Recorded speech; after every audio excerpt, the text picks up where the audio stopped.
so many people are like, I have to get the sales. I have to get the sales. I have to get the sales. And then they don't think about like, what about the people who've already bought from you? Like, what can you do to say thank you or like to love on them? Even if it's just a great email, you know? Hey, hey, my feel good friend. This week's guest is so amazing, and I absolutely enjoyed our chat. Erin from Product Powerhouse helps product based business owners who want to create Shopify websites create their website and create the funnels needed to nurture their customers so that they can build their community and grow their business. And I absolutely love this. I haven't really brought on too many guests to talk specifically about products in Shopify. So I'm so excited to share this conversation with you. Plus, I am actually going to be a guest on Erin's show this week as well. So definitely check out Erin's podcast, Product Powerhouse. You will actually hear me stumbling over the words Shopify. I kept calling it Spotify during this episode too. So I apologize for that, my friend. But that does not mean that this conversation was bad at all. Actually, Erin dropped all of the knowledge bombs. It was so fun to chat with her. She shared a lot of actionable information that you can take and implement today in your strategy. Super awesome conversation. I know you're going to love it. If you do enjoy this episode, or if you enjoy my interview on Erin's podcast, please share the episodes to your Instagram stories and make sure you tag both of us. I'm Kinsey at Feel Good Social, and she is Erin at Product Powerhouse. Make sure you tag us because we would love to see it, reshare it, spread the love right back to you, my friend. All right. Are you ready for this conversation? Let's dive in.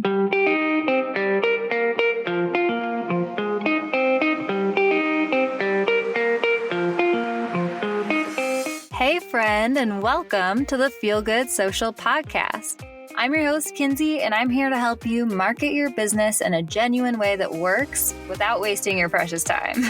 On this show, we chat about social media strategy and mindset tips with a focus on, you guessed it, feeling good. So sit back, relax, and enjoy some genuine conversation for the good of your biz. Do you know what your brand vibe is on Instagram? I have a new fun quiz that's just for you, my friend. I, of all people, know how hard it is to figure out how the heck you're supposed to translate your brand to the gram. And with this quick 7-question quiz, we will help you hone in on your brand's personality, voice, and visuals so that you can show up consistently and create content that looks beautiful and feels on brand for you. This quiz is so awesome. It's been a long time coming, and I know that you're going to have a lot of fun with it. Plus, the results will help you show up in the best way for you. If you'd like to check out our new brand vibe quiz, just head to feelgoodsocial.com/quiz. Pretty easy. Head to feelgoodsocial.com/quiz to find out what your brand's vibe is on social media and start showing up there for your brand. Hi, Erin. I am so excited to have you on the show, lady. Thank you so much for joining us. Thank you so much, Kinsey, for having me. I'm excited to get to chat with you. Yes. Well, I did already introduce you a little bit in the intro, but I'd love to hear from your own mouth. Who are you? What do you do? And who do you serve? Yeah. My name is Erin Alexander. I am the owner and creator of Product Powerhouse, which is a web design agency for e-commerce businesses. And we work with the handmade, artisan, people who are making products that they love and selling them on Shopify. So we are a dedicated Shopify agency. We only work on Shopify at this time, just helping people figure out how to use Shopify, how to have a unique design, how to get their products out there, how to market their products. And I love it. I have a small team and we're just all about helping product people. Yeah, I love it so much. And I haven't really had a lot of people on the show to chat specifically about product-based businesses or Spotify or Shopify. So I'm so excited for this conversation. But before we dive into all the things Shopify and products, I always like to ask people, how did you get started in entrepreneurship? What has your journey looked like?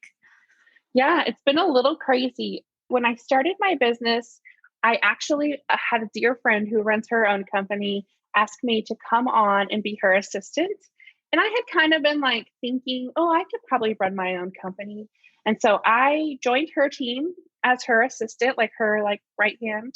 And it was just a tiny bit of a pay cut than my part-time job because I had a baby, I had a toddler. And so I didn't work all that much, but so I'm like, yeah, I'll try to do this. And then it turned out that I was pregnant. So, I mean, we had been trying. So 9 months in, I had to leave my assistant job because I had too many clients on my own. So that first year was pretty stressful. Mm-hmm. And then right as we found out, like right when I was getting started, my husband lost his job. And so during that time when I was working as her assistant, I was like, I've got to ramp it up because this is our only income at this point. And I did. And so like that first year, I'm sorry, was really stressful. Then I had my son and I've just continued to grow from there. So that first year, man, it was wild. Yeah. Yeah. Do you feel like it kind of somewhat, sometimes I feel like when that first year you learn all the lessons and you do all the things, it's like, okay, cool. Well, I got that under my belt. And like the first year I feel like is difficult for so many people, but especially when Yeah. it's like that hard and you like are on the other side of it and you're like, okay, well, I did that first year. I can handle anything. Do you feel like that at all? Yeah. Yeah. Especially being pregnant. When I was pregnant with my son, I had the worst morning sickness. Like I never gained weight. I lost weight in my entire pregnancy. So I was very sick and I was very stressed out because I'm like an anxious worrier. So I was very Mm-hmm. stressed about our future, plus trying to start a business. And then it's like you have two babies, like you have this baby business that you're trying to build. And now I have a baby. Yeah. So you learn so much in that first year. But I feel like if you can get through that, then you can keep going. Like there's nothing stopping you Yeah. now. Oh man, so many props to all the mamapreneurs out there. Seriously, like I struggle enough being a dog mom of like a dog who is on medicine that makes him have to Yeah. pee all the time. You know what I mean? So, so much respect to you for that. I'd love to know, why did you like to choose Shopify and like product focus? Like what made you really hone in on that for your business? Yeah. At first I didn't. So at first I loved Squarespace and I Mhm. still love Squarespace. I thought it was a great platform. But a couple of years ago, I got this really awesome opportunity to be a coach inside of a program. And I was just teaching them about web design and branding, and they all use Shopify. And I felt like if I'm going to help them, I need to go all in on Shopify, right? Mhm. I really need to learn it. And that was the best decision I have made in my business. Like it was purely a business decision so that I could better serve the people who I was coaching. It really helped set me apart. There's not as many Shopify designers. Like it's harder to find resources for product based businesses. It's harder to find people who specialize in Yeah, Shopify. yeah. And so I felt like once I made that decision, it really helped me go from like being one designer in a crowd to being the go to Shopify designer. And so Mhm. while it was purely like a business decision, I'm so grateful and I love it. Like it's really fun to work in Shopify and work with all these different types of business owners. Yeah, yeah, and I love it too. I think that that's a lesson that a lot of us learn when we're just starting out in our businesses is like we start out like wanting to do so many things and wanting to do all the things and serve all the people, or maybe like you're multi-passionate and whatnot. And like I learned, quickly to niche down to specifically social media, and then realize that my kind of like secret sauce when it comes to social media is actually that I don't like social media as much, and like how can Yeah. we figure out how to use it in a way that works for you and all those things. And yeah, that's been transformational for my business. But did you feel like you were struggling to make that choice at all? Like did it kind of feel like a jump or a leap at all, or was it like this is obvious? No, it was really difficult because I didn't have the skill set that you Mm, need to work on Shopify. So, I had developed my like skills. I guess if we take one step back, mhm, I had worked in print design for years up to this point, mm. but I still had like this underlying love for web design. I had a blog my whole life and all these things. So Squarespace is very similar to print design, and that's like drag and drop. What you see is what you get. Those are like Mhm. industry terms. And Shopify is not. And so I had to learn a whole new skill set. I had to learn a different coding language. A lot of my skills, like some coding transferred, but it was a big leap. And I fell way over my head. But I also knew, like, I am the type of person who says yes now and figures it out later. Like, no, I don't know what the answer is, but I will figure it out. And I worked really Mhm. hard to learn the program, and I love that challenge of learning Yeah. it. I Mhm. also knew that I could hire people to help me. So I have a developer who does coding that's beyond my skill set. Like, you don't have to know everything to offer it. Like Yeah. he does different coding than I do. And we worked really well together. And so it was a huge leap and it was scary. But Mhm. I honestly, like, before I made that decision to switch to Shopify, maybe this is an overshare.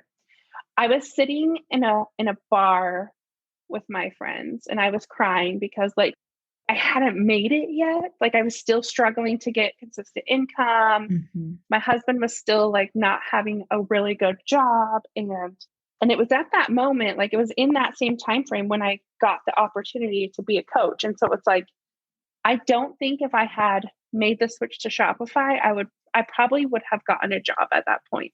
Mhm. Yeah, one of those pivotal moments in your 100%. business, life, all those things. I love hearing that, and thank you for Yeah. sharing that. Like, and you know what else? Well, firstly, I love that you said I'm a figure it outer because totally me too. I said that the other day on like another podcast interview. I was like, I'm one of those people that just like does things and figures it Right. out. I'm writing a book right now, and she was like, "Oh, when is it coming out?" And I was like, "Well, this is kind of the deadline I've set for myself, but I'm expecting to run into hurdles. And I don't know, I've never done this before, but we're figuring it out, And so Yeah. I love that you said that. And also, another conversation I've had with a lot of people lately has been that idea of, especially I think with new entrepreneurs, we're nervous to put ourselves out there. We're nervous to create this thing out of thin air and whatnot. And we feel like we need to show up and like know what we're doing and know what we're talking about and all those things. And that's been one of those big lessons that I've learned kind of is as a team member, as someone working for someone, and as a kind of boss and someone who's working with a team, like I think one of the best qualities you can have is the ability to say, oh, I'm not really sure. Let's figure it out. I don't want to Yeah. work with those people who are afraid to ask me questions, who spend hours and hours and hours trying to do something when all they needed to do was like ask for help and figure it out. And I think that there's like a power that comes with embracing not knowing everything, but also being confident in the fact that, like, don't worry, like, even if I don't know something, we will figure it out. Right. Does that make sense? Right. Yeah. So much. My husband and I were talking about that yesterday, like the idea of fake it till you make it. And I was like, because there's still days when you have a lack of confidence. And I'm like, sometimes I'm talking and really smart stuff comes out. And he's like, well, when you just like try, eventually you do figure it out. Like, you are better. And Mhm. so I think we don't even realize how much we take in and how much we have figured out on our own. And Mhm. so we kind of downplay that sometimes. And just, having that skill. Actually, when I hired my new team members, I just hired 2 new people a couple of weeks ago. I was like, you have to be the kind of person who wants to figure things out, or you're not going to fit here. Yeah, I love that. I know whenever I've like worked with team members or anything like that, like one of the first things I've said to them is, I know how nerve-wracking it can be to want to impress like someone that you're working for and not want to admit that you don't really understand what they're asking of you or understand what the process is or anything like that. But I want you to know, like, I'm open to feedback. This is a non-judgmental space. Please come to me. Please let me know, because I also know how like spacey I can be. I'm one of those. I love, you just released an Enneagram episode for your podcast, right? Right. Yeah. And I haven't listened to it yet. I'm so excited. I saw it like right before we hopped on here, but I'm an Enneagram 7. And I feel like my brain is always like shiny object, like 6 months in the future, especially as like a social media manager. I'm always like, okay, I'm Mm-hmm. already in, September at this point. So, but yeah, so I'm Yeah. always like asking people like, or giving people permission, like, please let me know, like, this is an open communication. So I'm glad you shared that. Mm-hmm. Yeah. For me, I don't talk about this a lot, but I have ADHD. And so Mm. my brain, I think sometimes is like working so fast and so far, like so big picture that I don't even think about the little steps. Right. And Yeah. so I'm like, if I didn't give you information, just let me know because I'm happy to take that step back. I just don't even realize that it's missing. Mhm. Um, and so, yeah, I love that I think as self entrepreneurs, especially in the online business space, we have like been able to develop more self awareness than like other people. I don't know, because it's something we talk about a lot. And Yeah. so I mean, it's it been kind of really has beneficial. to. It's like Yeah. someone the other day said it's like a accelerator for personal growth, right? Like owning a Yeah. business, being an entrepreneur. And it's so true. Like that's something that I've learned in my first few years in entrepreneurship is like I have invested in a mindset coach and all of those things Hmm. because it's like a business decision. And it's just like been so helpful. Like any life lesson you can apply to entrepreneurship, and any entrepreneurship lesson I think you can apply to life. Yeah. So I love that. Thank you so much for sharing that, lady. Okay, let's like geek out about Shopify Yeah. and marketing too. But I'd love for you to share if there is anyone, I guess, out there who's like starting a Shopify account and creating their website and stuff. They're kind of new to it. Do you have any like of those go-to tips that you like to share for people who are new, who are trying to figure it out, like from the beginning? Yeah, I have a handful. Okay. So the number one tip, maybe three. Okay. Number one, put in your products first. It's Mm-hmm. so much easier to see how things are going to work when you actually have content in place. So put in like a handful of products or list all your products first, and then you're going to be able to see how they're going to show up on the homepage, how the product pages are going to look, all of that. So put in your products first. Number two is take everything that's in the template and delete it and start over, because the template, what I find for beginners is they're trying to fit their business into this template that they found, and it doesn't make sense. It doesn't have enough information. It's really boring. So I say take out all the template sections and start from scratch. Look at sites you love, like other small business owners that you love. Look at the sections they have.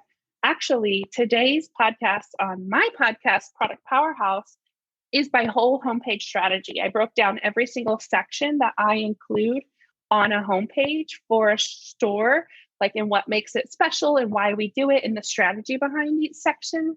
And I even say Mm-hmm. that take everything in the template, delete it, start from scratch, Uh-huh.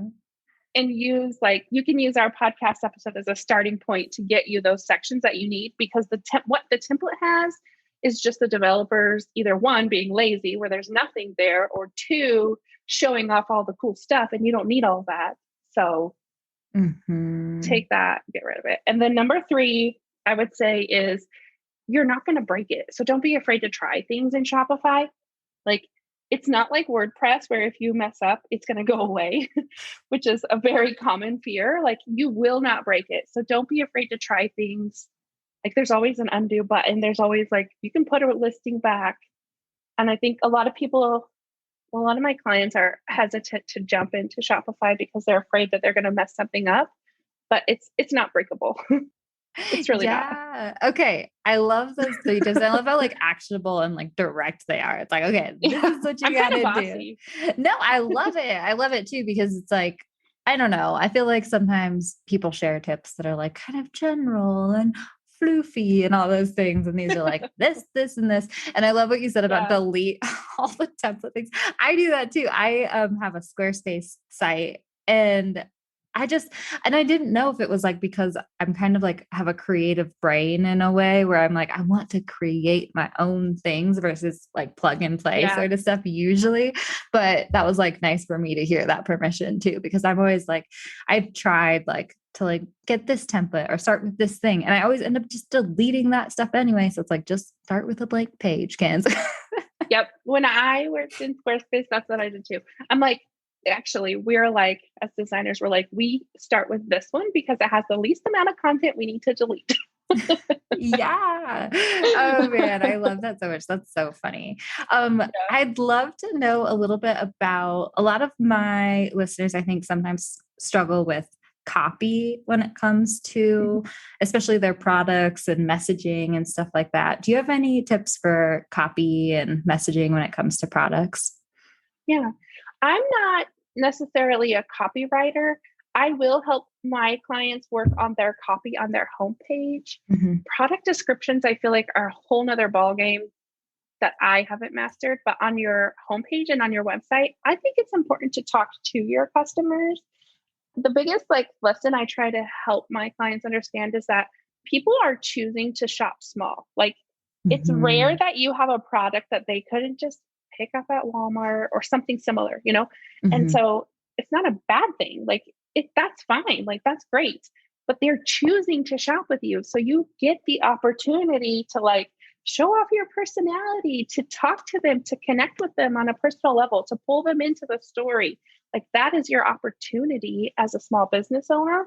And I think a lot of times shop owners or product based businesses, just business owners in general, we think we need to sound professional. And I say that with like air Mhm. quotes because what is that? What does that mean? You know? Um, Mhm. and so don't be afraid to talk to them because they want to be talked to like they're humans.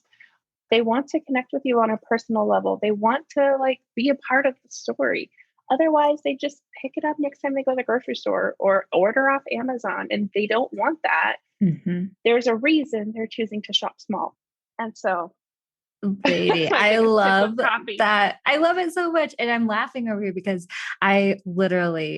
so the book that I'm writing, it's like about kind Mhm. of my brand vibe framework. It's like basically Right. how I teach my clients to like, what is your brand? Understand what your brand is and how to humanize it and bring your brand to the gram. It's like my little kind of rhyming thing. Oh, that's so cute.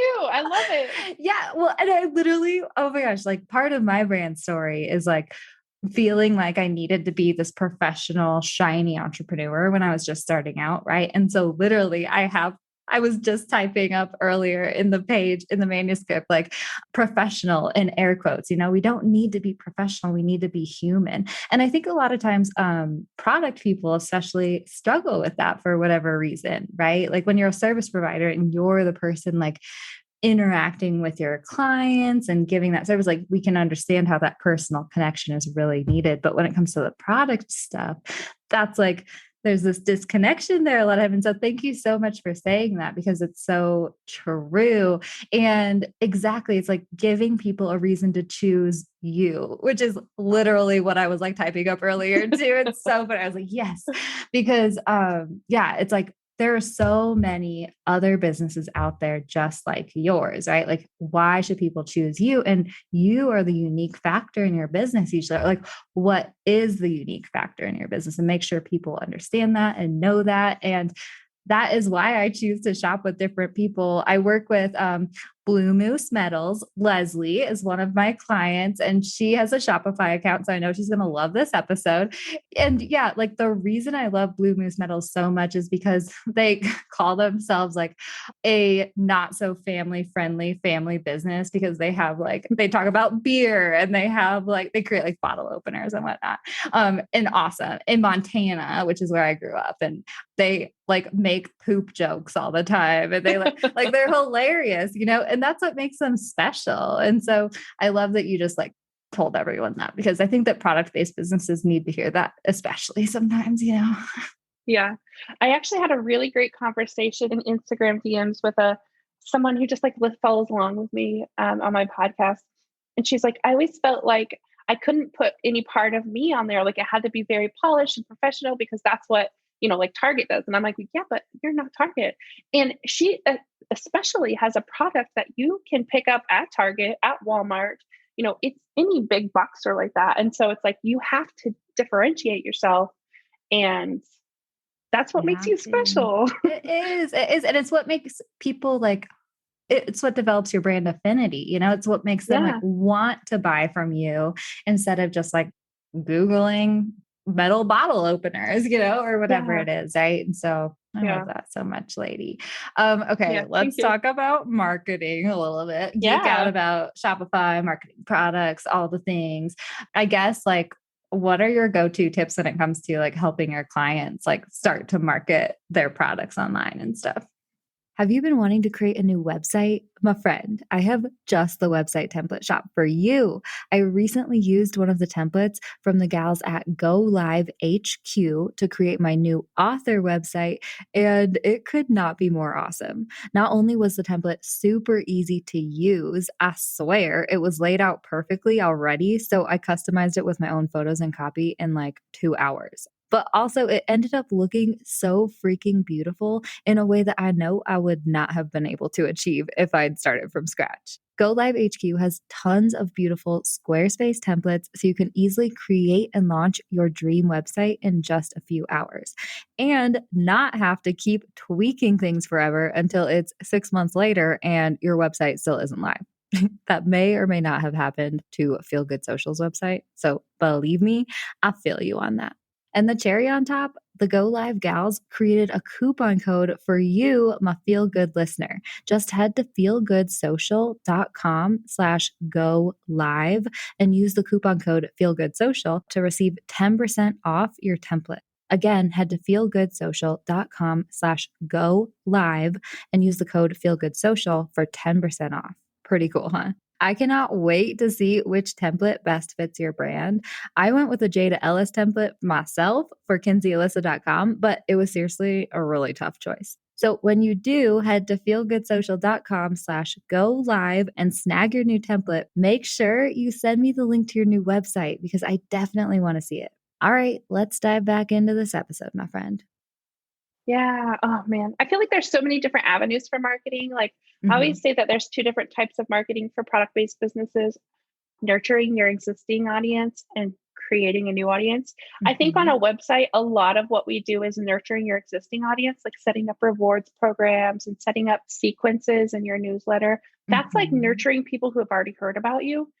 I love setting up rewards programs. I love setting up affiliate programs where you're like paying out people who love your products. And I think that those are really cool ways for businesses to not only like support the people who are loyal to them, but they can also use that to grow, especially affiliate marketing. That's like my favorite one because I have a whole thing on this one.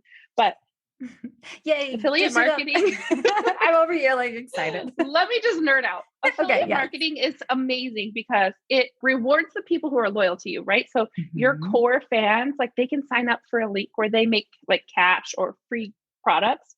And then they're sharing with their friends, which is also growing your audience.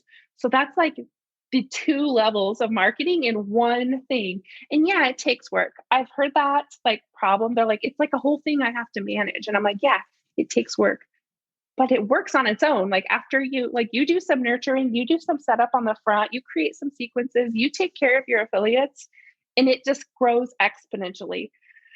So Mm-hmm. as like a web designer, I love kind of working with those marketing tactics that are website centric. Like I'll always like be setting up rewards programs or automating the system of getting reviews Yeah. because that helps build too.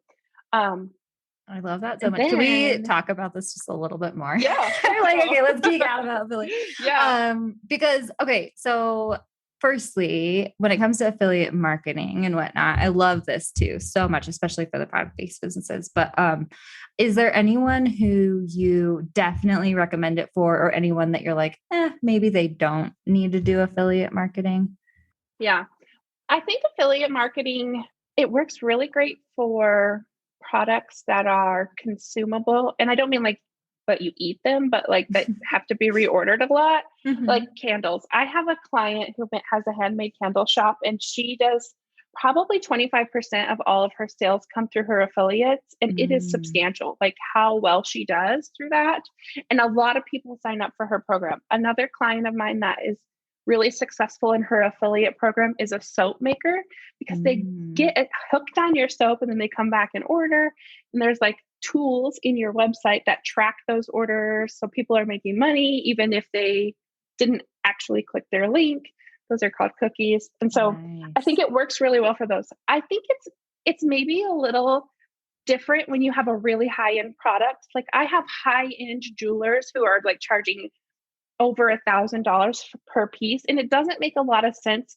It kind of devalues their product and makes it feel maybe a little less high end when it's affiliate. So, and I think that they have Mm. a harder time with sales because overall they probably have fewer number of sales as opposed to someone who's like ordering something that's a smaller price point, like a $20 candle, as opposed to Yeah. a $2,000 gold piece, right? Mhm. That doesn't mean it doesn't work for high end companies. There are plenty of high end companies. And I think you just go about the strategy a little different. Like you call it a brand ambassador program and you really take care of them.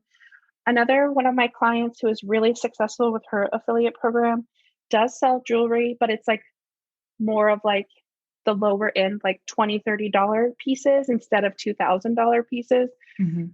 The cool thing about affiliate marketing is that it doesn't cost you unless it works. Like you might have a small fee for setting up the software, but it's really small. And then you only pay out if someone makes a sale. If they don't make a sale, then you don't have to pay anything. So it's kind of one of those marketing strategies that you can test without losing a lot of money Mhm. if it doesn't work out for you. That's another thing I love about it. Yeah. Oh my gosh. Like, I know that gets me so excited. I love that, like, makes sense in my brain. You know what I mean? How some Yeah. people's brains like make differences. I'm like, I don't understand this, but that like always makes sense to me. So I'm so glad I asked that because that was so just actionable and so helpful. Let's talk a little bit about the software behind it and like, Yeah. does Spotify make it easy to set up these programs to automate emails and stuff? Or do you have any other suggested softwares that you use? Yeah. First of all, I love that you keep Mm. mixing up Spotify Oh and my gosh. Shopify because I do that all the time. Wait, I know. I was actually thinking that earlier because I messed it up in the first one and I'm like, I know I'm gonna say it again. Oops. Like, so okay, guys, I apologize if I ever say I'm It's just fine. gonna keep doing it too. I know I will. I'll like because we have the like I can't say it, the Amazon speakers in our kids' rooms, and I'll be like, Alexa, play lullabies on Shopify. And it's like, what? Oh my gosh, that is so hilarious. Okay, guys. Well, sorry. Yeah, Like, um, it's okay, fine. just pretend that I said Shopify. Shopify. I'll try it. It's gonna Yeah. happen again. Let's be honest. Yeah. Okay, so on Shopify, there is a great app called Go App Pro Mhm. that is like an affiliate app, and they have a free tier so that you can test this out before you even have to do anything, before you even have to pay for it. So if you're on Shopify, get Go App Pro. Although I will say apps are changing prices all the time lately, so don't hold me to that if it's not free Mhm. anymore. It's a great app, and you can set it all up. It does not automate emails for you on the base tier. However, you can add a tag and do this in your email marketing. And I recommend you set up a sequence that nurtures your affiliates. Like, hey, Kinsey, thanks for signing up for an affiliate. You know, like, here's your link, here's your this, here's where you can find any resources. You can set up a Mhm. Google folder where they just have like images you want to use. I think it would be so cool to like send them a thank you card in the mail with like a sticker from your company. That's going to cost you what, like $1? And it's just going to make them Mhm. feel really special. Between your software program, like GoAF Pro, and your email sequence, you can really nurture those relationships and encourage people to promote your stuff. Also, make sure, like, if they tag you on Instagram, you're always resharing that every single time, even if it feels repetitive, always, because it's making them feel like you care and you're listening, and they're going to just keep promoting your company. Mhm. Um, those are the biggest things. Like, basically what you have here is a a salesperson who gets paid commission and nothing else. And so you want to treat them like a part of your team. Like they're going to be bringing in you money, and they're going to do all that work on their own, hoping that they get a sale. So you want to treat them like I mean, that sounds amazing. It's like a free salesperson.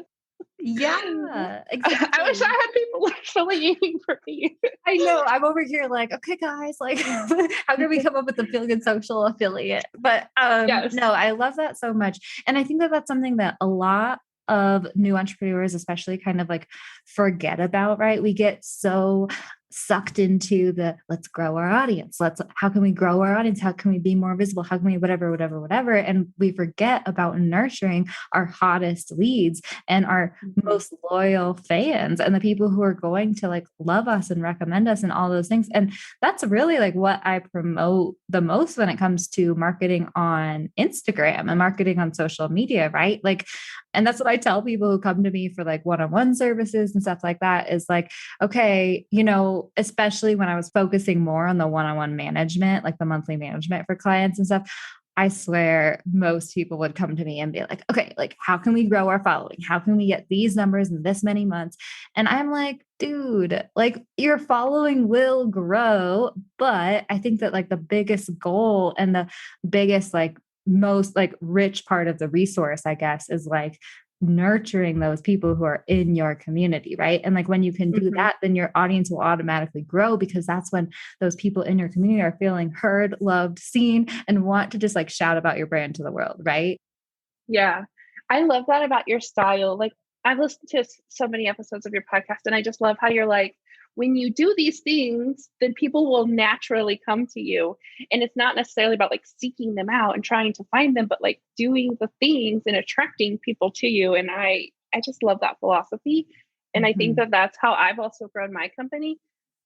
And it's just like, so many people are like, I have to get the sales. I have to get the sales. I have to get the sales. And then they don't think about like, what about the people who have already bought from you? Like, what can you do to say thank you or like to love on them?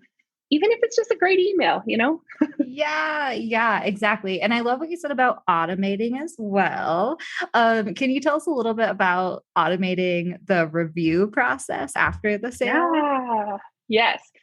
I'm all about whatever I can automate on your website when I'm working with you, I'm going to automate. Yeah, So girl. I personally love using Stamped.io. It's another app on Shopify. They have a free tier also. You set it up and it's like you tell it 14 days after the order has been processed, send an email asking this. And if they don't reply within 7 days, send another email asking this.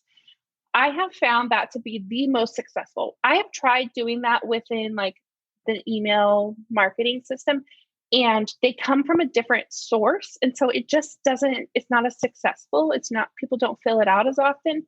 But when you do it through a dedicated reviews app, it seems to work really well.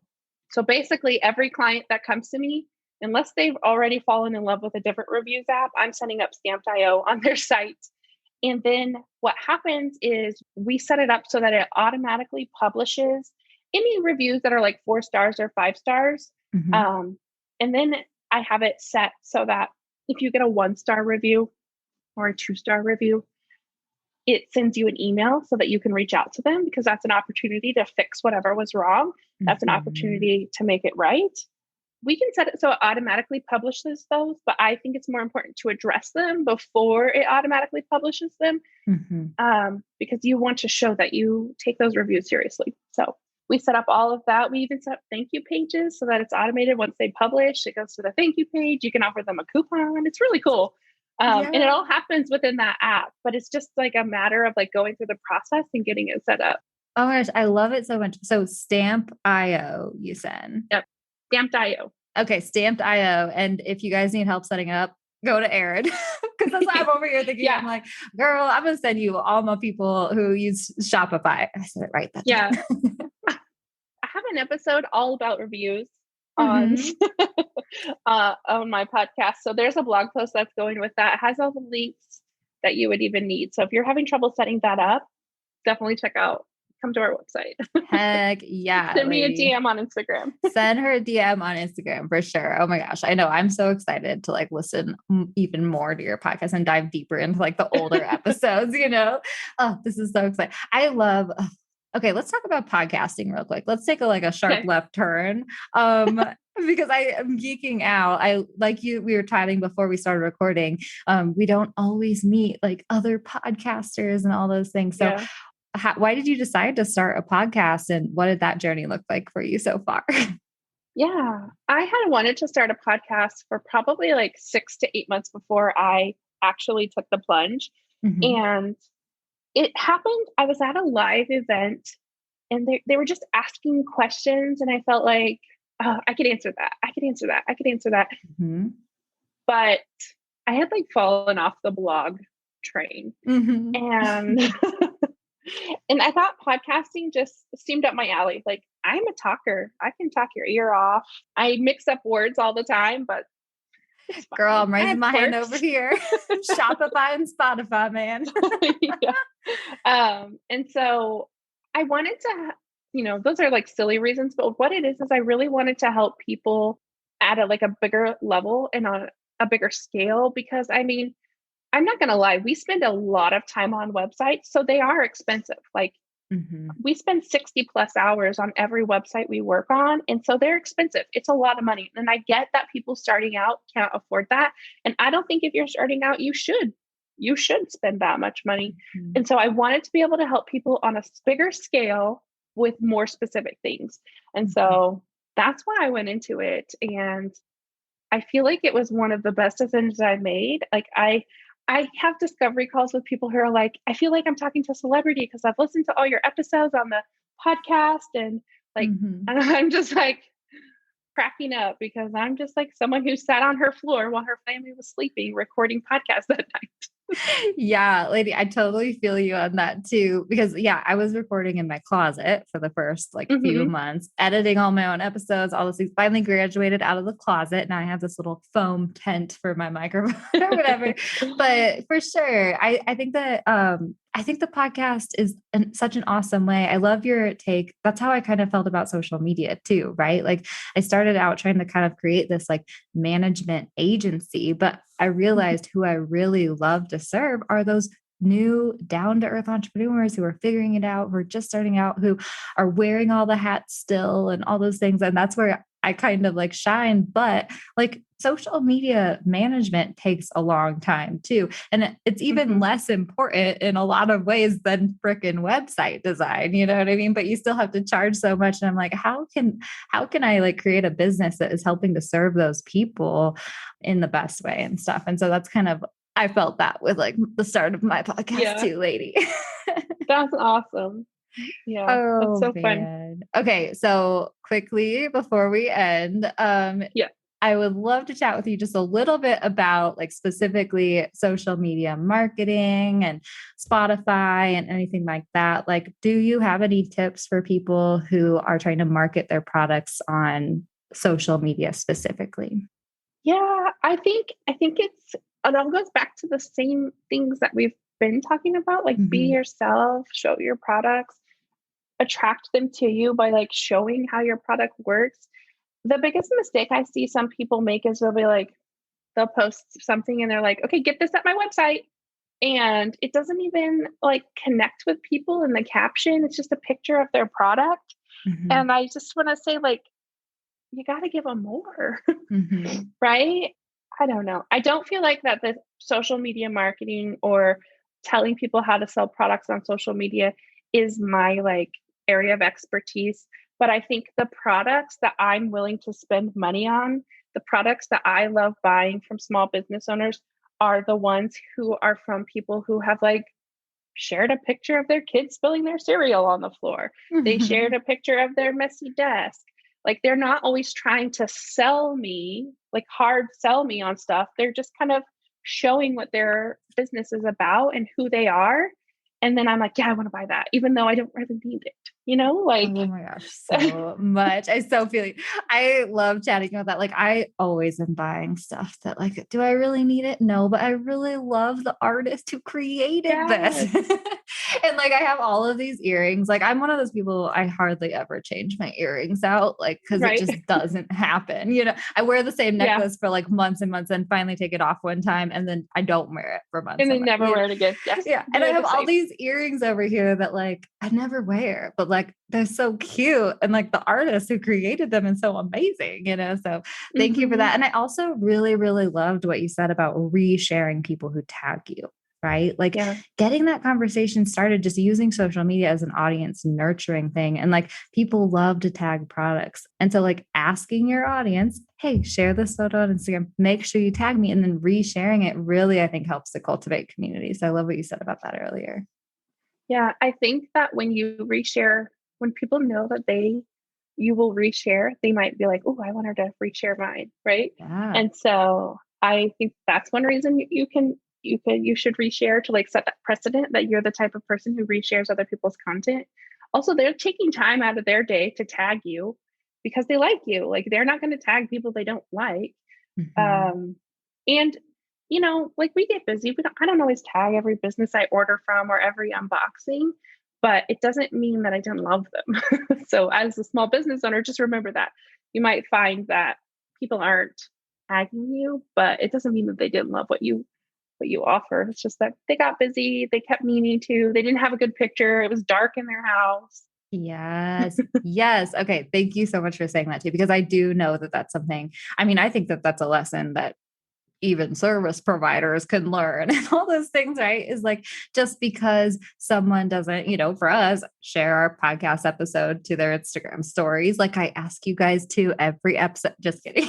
But you know what I mean? Like, and same thing, like for anyone really, is like, we don't always get that validation, but that doesn't mean that you shouldn't stop or that you should stop asking, right? Because, Right. and I say that to people who, I always say include some sort of call to action in your caption, right? Like, let me know in the comments below, do this, do that, do whatever, and a lot of times people are like, well, no one does it. And then I feel kind of silly, and I'm like, I know it like kind of hurts your ego and hurts your soul somewhat, but also repeatedly just asking them to do that gives them permission for the next time when they do have something to say, right? Or when the next time when Right. they don't get distracted, right? And I think the same thing for the product tagging too. So thanks for saying that, lady.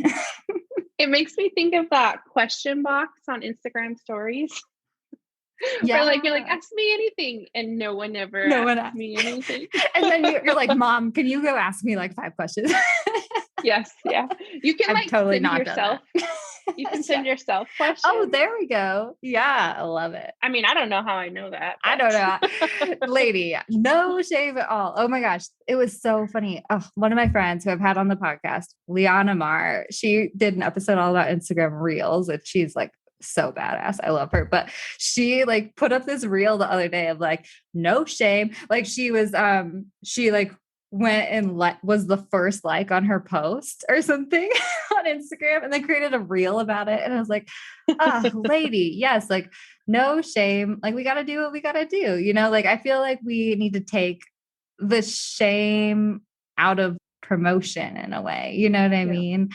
So thanks for that, lady. And I totally feel you too with the question box. And it's so funny too when like you're like, no one's answering like my question box. And then you're like, oh, I finally got an answer. And you go and it's like a bot, like collab or something. I'm like shaking my fist at Instagram, but Yeah. I think that we just have to keep doing things again and again. And just because someone isn't responding doesn't mean that they're not like still loving you, doesn't mean that they don't enjoy seeing your stuff, doesn't mean that they don't like even answer the question in their head, but don't actually do it in person.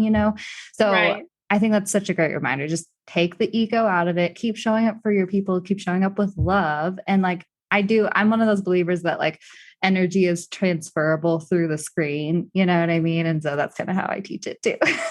Yeah. Lady, thank you so much for coming on the show. I've loved chatting with you so much. Can you please share where everyone can connect with you? Because I know there are definitely people in my audience who are going to want to connect with you. Yeah. This has been so much fun.